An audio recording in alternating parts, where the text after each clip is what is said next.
A continuación, Tributación de hoy.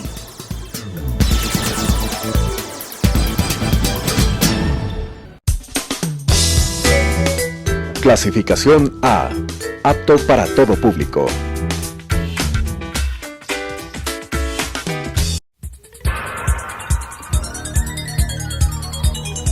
Las opiniones vertidas en este espacio por la producción y dirección del programa son de exclusiva responsabilidad de sus autores y de quienes intervienen en ellos.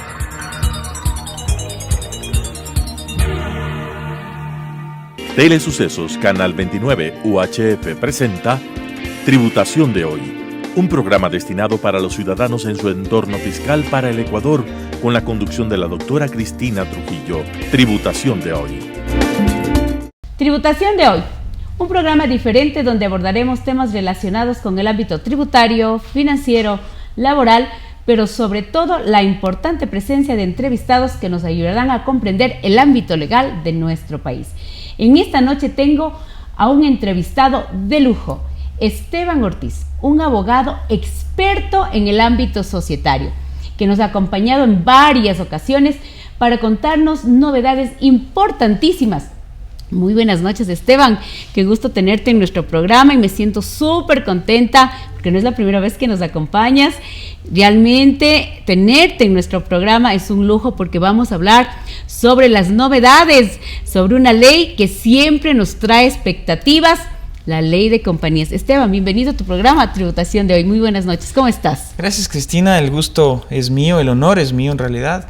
Efectivamente no es la primera vez que estoy aquí y encantado de poder conversar contigo, con ustedes, con los televidentes, para poder analizar en este caso las nuevas reformas, novísimas reformas a la ley de compañías.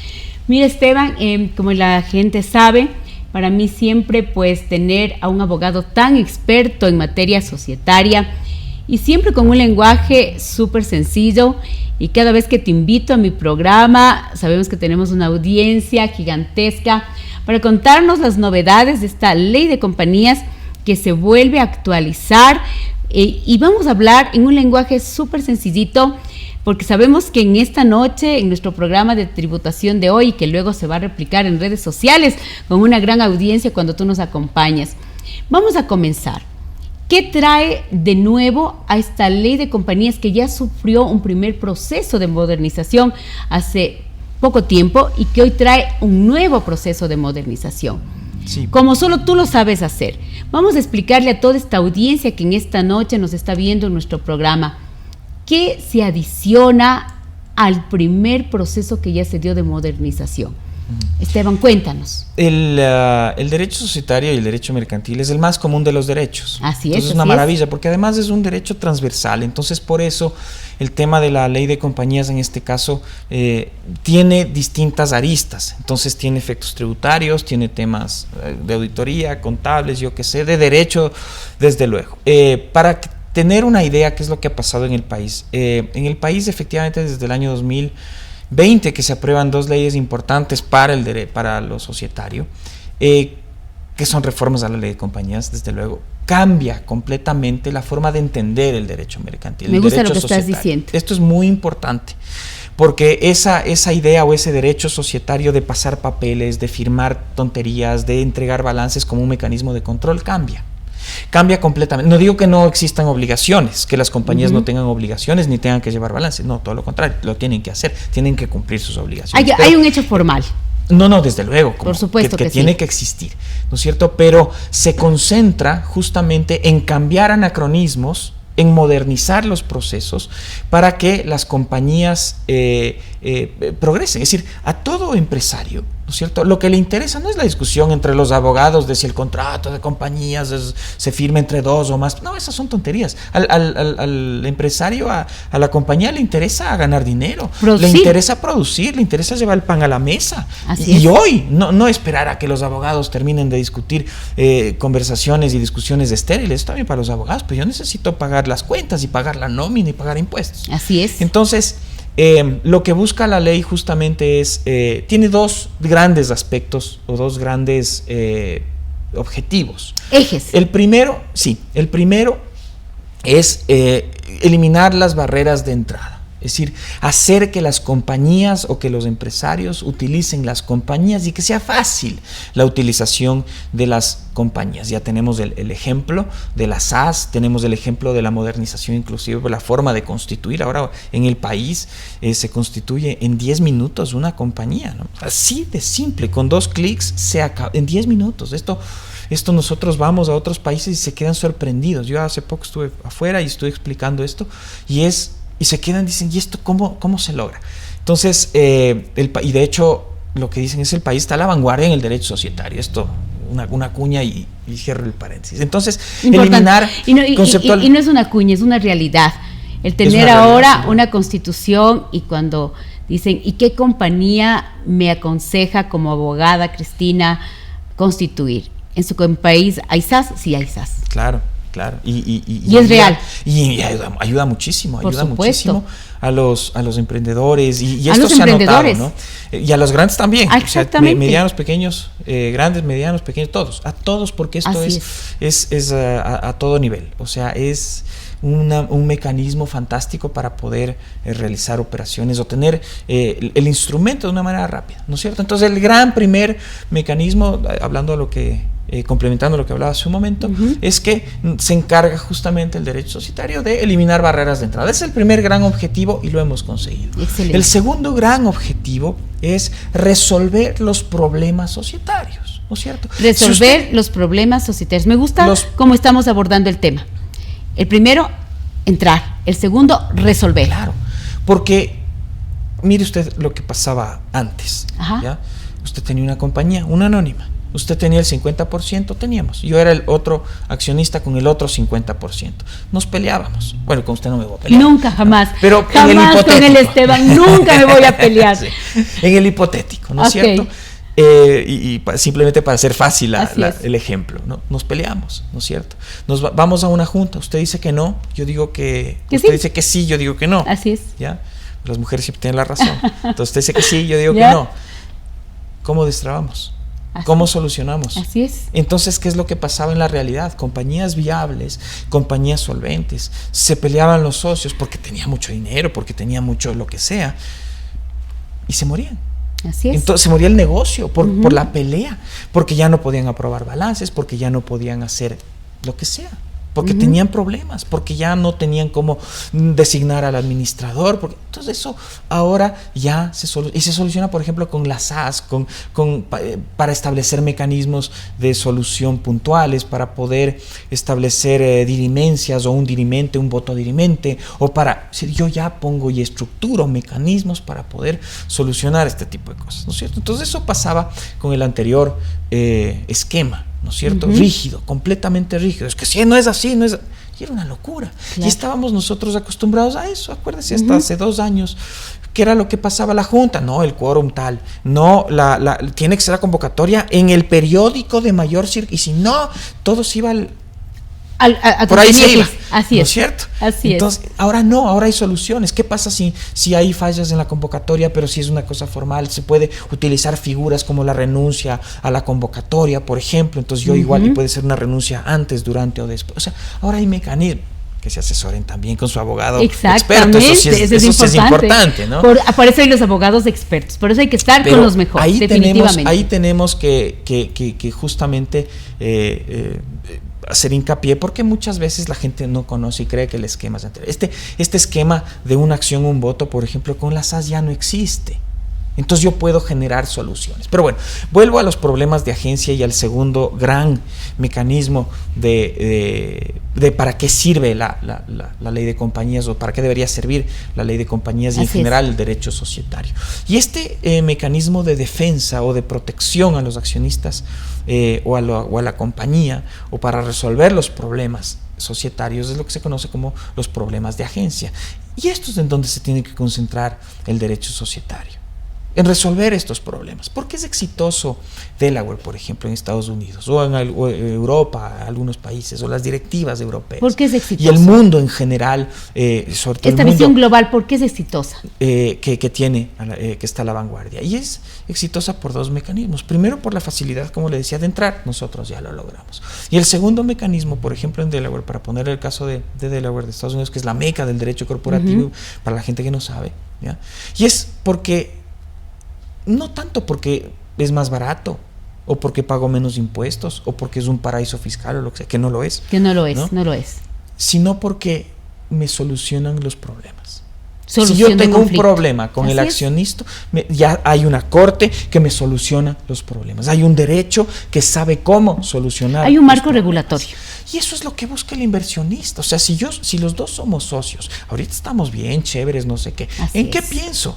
No solo en ganar dinero, sino después también pienso en la posibilidad de que si me peleo con usted, tengo un mecanismo para resolver el problema y que la corte me dé la razón a mí, o usted sí la tiene, ¿no es cierto? Así es. Pero que existan mecanismos de solución. Entonces, eso en lo macro, en lo bruto, digamos, es lo que ahora ya tenemos nosotros. En nuestro marco regulatorio modernizado. En nuestro marco regulatorio. Tenemos que volver a estudiar completamente, por supuesto. Todos tenemos que volver a entender y estudiar para aplicar estas cosas. Y Esteban, y esto es lo que nos está pasando con esta norma actualizada y que acaba de salir en estos días, y nos va a tocar volver a leer abogados, contadores, auditores, jueces, autoridades, supuesto, todo el mundo va a tener que volver a estudiantes a esta norma societaria, a esta ley, porque aquí voy a rescatar dos cosas muy interesantes, Esteban, de lo que tú has dicho. Es, ya entramos y ahora estamos generando esto que es tan importante. Esta es una norma que nos está ayudando a resolver, y lo que quieren las empresas, lo que quiere el marco societario, es poder avanzar, es poder crear, que hoy necesitamos más que nunca, crear productividad, crear ingresos. Y el ingreso sirve para todo, para pagar nómina, para crear utilidades, para aportar al Estado, para pagar impuestos, para estar vivos, para hacer un negocio en marcha. Exactamente. Y justamente para simplificar de alguna manera, nosotros hemos pasado de un control ex ante, y no digo un control de la superintendencia, no, en general, ¿no? En general. Un control ex ante a un control ex post. Un control ex ante que antes me decían, para domiciliar la compañía usted tiene que entregarme el certificado emitido por el cónsul, que me cobraba además $700 para que me dé un papel que no, inservible ahora, porque ¿para qué me servía? Con el internet yo ya puedo verificar que la compañía existe, por ejemplo, ¿ya? O desmaterializo y la compañía existe. Así es. Entonces, por ejemplo, elimino, o no sé si usted recuerda el famoso trámite de oposición a terceros. Claro. ¿No es cierto? Entonces la ley me generaba estos mecanismos ex ante, ¿no es cierto? Que los terceros se opongan ex ante, sacrificando el tiempo, sacrificando la aprobación inmediata por un trámite anterior, un trámite burocrático, un trámite que la ley establecía y contemplaba, creyendo que eso era lo mejor. Yo creo que después, esto es del año 63, después con el transcurso del tiempo hemos visto que estos son mecanismos completamente anacrónicos, que ya no sirven para la realidad en la que vivimos. Entonces ahí es donde no solo eliminamos, sino se moderniza el derecho societario y mejora, porque después ya a nivel de temas puntuales, ¿no es cierto?, como usted conoce, se elimina, por ejemplo, la necesidad de escritura pública para la constitución de las compañías. Exacto. Si quiero, bien; si no quiero, no pasa nada. Pero se elimina estas cosas. ¿Por qué? Porque nos pusimos a pensar y nos pusimos a optimizar preguntar, y a preguntarnos para qué servía. ¿Para qué sirve la escritura pública hoy? Entonces hoy vimos, desde mi perspectiva, porque hay gente que no opina lo mismo, desde luego, que la escritura pública no sirve ya para nada. Que los registros mercantiles yo creo que ya servirán para unas cosas, pero no sé si para otras, ¿no es cierto? Así es. Tenemos que pensar, o sea, a veces nosotros, avanzar, y esto nos pasa a todos, creo que es una cuestión natural y normal, solo repetimos o solo hacemos las cosas porque ya es parte del paisaje, es como oír parte de la costumbre que nos hemos estamos acostumbrados y solo repetimos y es un tema mecanizado.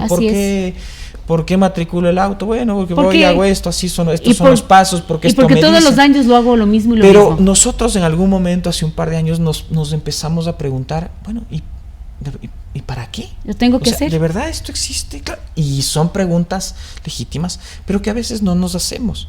Entonces, hace poco tuve también la suerte de participar en un congreso fuera de derecho societario, fuera del país. Igual llevaba las novedades de Ecuador. Pero hablaba con los escribanos, en ese lugar se llaman así los notarios, y ellos mismos me decían, mira, yo sé que mi profesión está en peligro de extinción. Wow. Y no porque le quite o no le quite la escritura pública como pasó ahora, no, me decía, verás, una cosa muy, muy, muy sencilla, me estoy apartando un poquito del tema, pero vale la pena, me decía, mira, oye, ahora con blockchain, ahora con la firma electrónica, yo verifico la firma. Ya, se aprobó una ley también importantísima. También, pero ahora la firma electrónica la verifica la máquina, el token. O sea, yo ya ingreso la firma electrónica y ya esa es la certificación de la firma electrónica. O, por ejemplo, mecanismos de blockchain o mecanismos de smart contracts, donde yo voy verificando con firma electrónica. Entonces, mi tarea, vuelvo a lo del escribano, en ese entonces, a lo del notario, ya ha sido superada por una máquina, ¿no? Que tengo otras cosas que hacer, sí, de acuerdo. Pero en todo caso, vea usted cómo la tecnología va superando. Y eso fue lo que pasó, por ejemplo, con el registro mercantil y la SAS. Vimos que en la superintendencia de compañías había un registro de sociedades que tenía los mismos defectos. Entonces, ¿para qué tener un intermediario? ¿Para qué tener un gasto en tiempo y en dinero? Porque además me cuesta. Si igual yo voy a la superintendencia de compañía, al mismo objetivo. Vea, usted va a un banco, usted va a un proveedor, a un lo que sea, y le dice, mire, el accionista de la compañía son estos de aquí. No, pero eso no me dice la superintendencia. Y yo le creo más a la superintendencia que a usted. Pero la superintendencia es un tema de publicidad, pues. Así es. No es un tema, no tiene un efecto legal. O sea, ¿cómo le va a creer más a la super que a mí? No, usted me actualiza o no le doy el crédito en el banco, o no le abro la cuenta o no. No, es que el nombramiento no está inscrito. Sí, aquí está inscrito. No, es que todavía la superintendencia no sube la información. Entonces vea usted cómo la práctica mercantil, la rutina, ¿no es cierto? La costumbre mercantil, ¿no es cierto? Hacía que la superintendencia, en este caso con estos repositorios, además ahora por página web y internet, y facilísimo, ¿no es cierto? Ya me daba soluciones, ya me daba la información. Y yo le creía más a eso. Bueno, lo que en su momento dijimos, oye, si esto está pasando en la realidad, démosle un efecto legal. Y esa fue la solución para la SAS. Entonces, con un clic se constituye en 10 minutos. Entonces, yo tengo inscrito nombramiento y además me dan el RUC. Y además estoy ya en el registro de sociedades anotado. Y estoy ya listo para sacar facturas y esa misma tarde decirle, vea, Cristina, tome esta con facturación electrónica y págueme. Qué maravilla. Otro de los puntos importantes que quiero, Esteban, nos comentes es el tema de la eliminación del causal de disolución, que es importantísimo.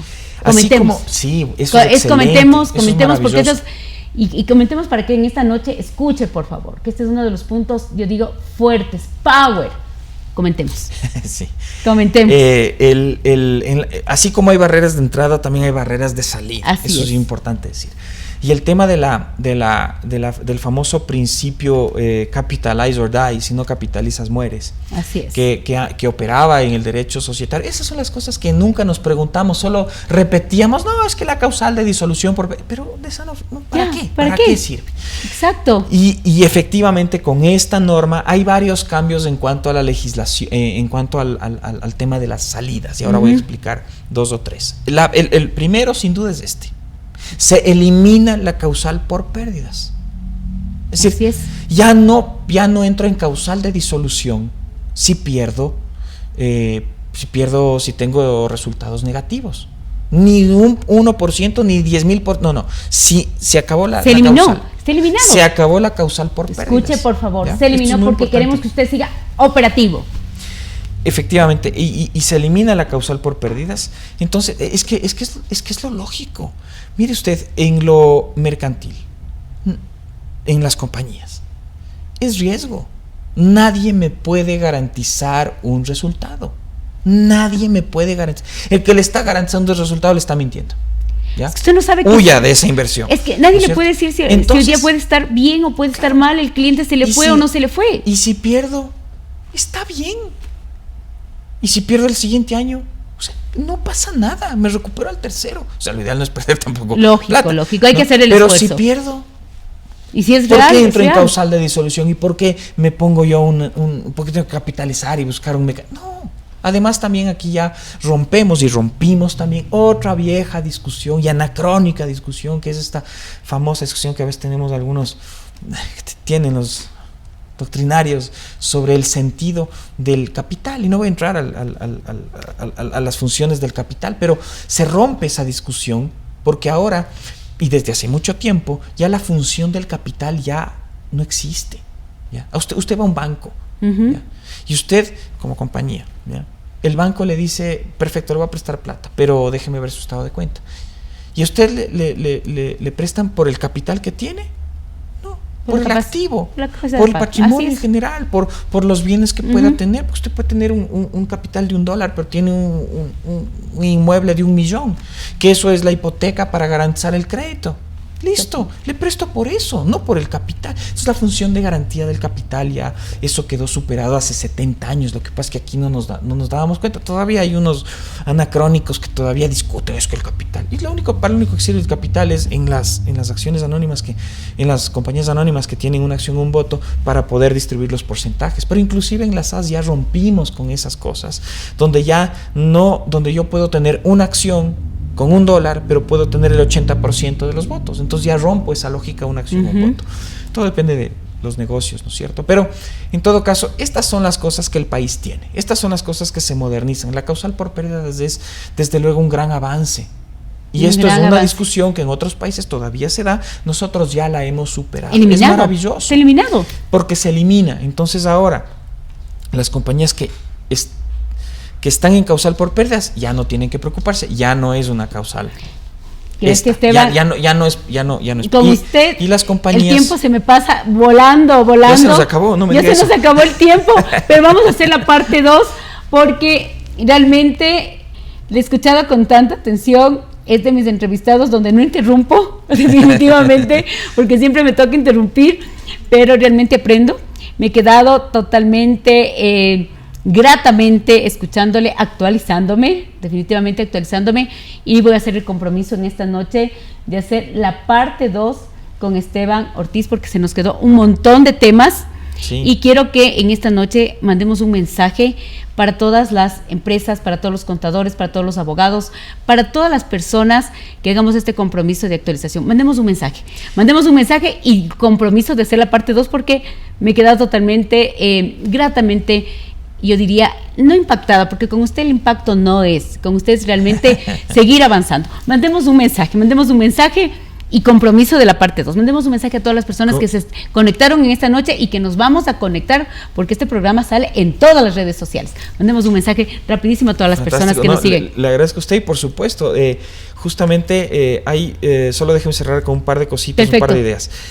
Nuestra ley, como le decía, hace un control ex post. Ahora ya tenemos que concentrarnos en conflictos de intereses, en transacción entre partes relacionadas, en deberes fiduciarios de los administradores, eso es lo que tiene de importante las reformas al derecho societario. Business Judgment Rule, las acciones, lo procesal societario es tremendamente importante, porque las acciones que ahora los administradores tienen, los accionistas minoritarios tienen para proteger sus intereses, son esto que le decía, increíble, los mecanismos para poder solucionar los problemas, los conflictos. Y eso de una manera aterrizada. Lamentablemente sí se nos acabó el tiempo. Pero vamos a la parte 2 porque podemos ir a la parte 2 porque quiero hablar de esa parte de los accionistas minoritarios. Y si entramos con otras cuestiones sería fantástico. Y por supuesto, la recomendación es un nuevo derecho societario, hay un antes y un después. Hay que actualizarse, hay que entender cuáles son las reformas y cuál es el sentido de las reformas, y adicionalmente también que los contadores o auditores o la gente que no tiene un conocimiento puntual sobre esto, que se apoye en gente que sabe. Pero desde luego, sin duda, la parte de la actualización es fundamental. Y muchísimas gracias a usted por la invitación. Vamos a comprometerle para una parte 2 públicamente para Esteban Ortiz.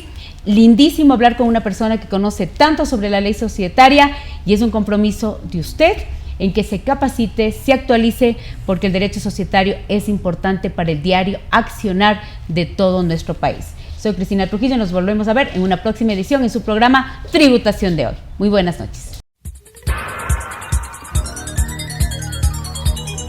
Las opiniones vertidas en este espacio por la producción y dirección del programa son de exclusiva responsabilidad de sus autores y de quienes intervienen en ellos.